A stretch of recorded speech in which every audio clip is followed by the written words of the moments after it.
Afghanistan has long been called the heart of Asia because of its strategic location at the crossroads of Central, South, and West Asia. For over 2,000 years, it served as a vital route for trade, culture, and military campaigns, especially through ancient trade routes like the Silk Road. Empires from Alexander the Great to the Mongols, and from the Mughals to the British and Soviets, have marched through this rugged land. During the 19th century Great Game, Afghanistan became a pawn in the fierce rivalry between the British and Russian empires. Its importance continued during the Cold War, as the Soviet Union invaded in 1979, followed by decades of conflict involving global powers. Even today, countries like China, Iran, Pakistan, and India have deep interests in Afghanistan's future. Afghanistan is more than a nation, it's a bridge between civilizations, and a land where history continues to be written. Afghanistan is home to one of the oldest known human settlements, Mundigak, a city that dates back over 5,000 years, long before the rise of Mesopotamia or ancient Egypt. Located near modern-day Kandahar, Mundigak once thrived as part of the Indus Valley Civilization's trade network,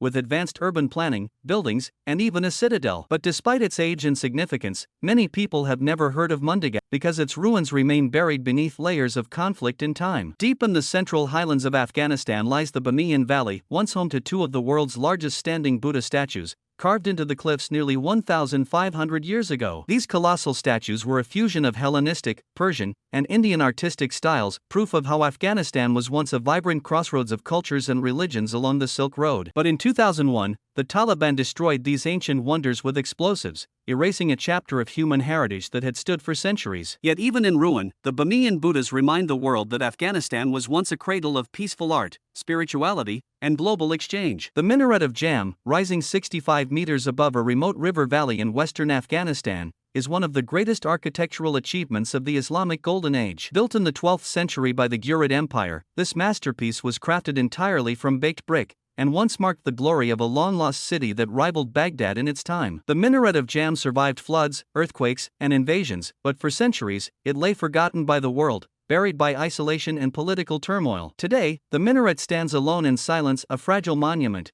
but one that tells a story of brilliance, endurance, and forgotten glory in the heart of Afghanistan. Afghanistan possesses vast untapped mineral wealth, estimated to be worth over $1 trillion, including lithium, copper, gold, rare earth elements, and precious gemstones like lapis lazuli. Geologists and surveys, including those conducted by the U.S. Geological Survey and Afghan authorities, have confirmed that the country holds some of the richest lithium deposits in the world, an essential material for batteries and modern electronics. Lapis lazuli from Afghanistan has been mined for over 6,000 years, with stones from the Badakhshan region found in the tombs of ancient Egyptian pharaohs and Mesopotamian kings. Despite this incredible natural wealth, decades of conflict, poor infrastructure, and political instability have prevented Afghanistan from fully developing its mining sector. Afghanistan is one of the few countries in the world where the endangered snow leopard still roams wild, particularly in the remote mountains of the Wakhan Corridor. The snow leopard is a symbol of Afghanistan's hidden natural heritage, surviving in one of the harshest and least accessible regions on Earth. Despite years of war and habitat loss, Afghanistan remains a crucial habitat for this elusive predator, offering hope for biodiversity in Central Asia. Afghanistan is where the ancient game of buzkashi was born, a traditional sport played on horseback,